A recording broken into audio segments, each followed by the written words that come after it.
Bună dimineața! Astăzi vreau să vă anunț că vom face jocul de prieteni. Mi se pare ciudat chestia asta. Hei! Asta, serios. Astăzi, statele. Asta o să fie tare.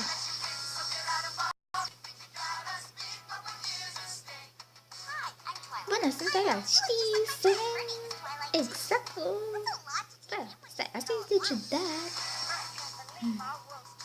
Cred că asta este deja destul de exagerat. Ce vrei să spui? Este aceeași stare, dar... Hai deodată!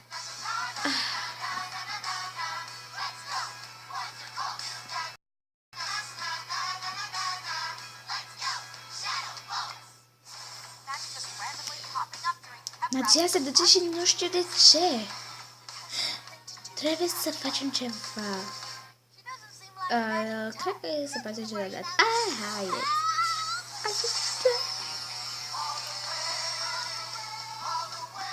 Jocurile prieteniei.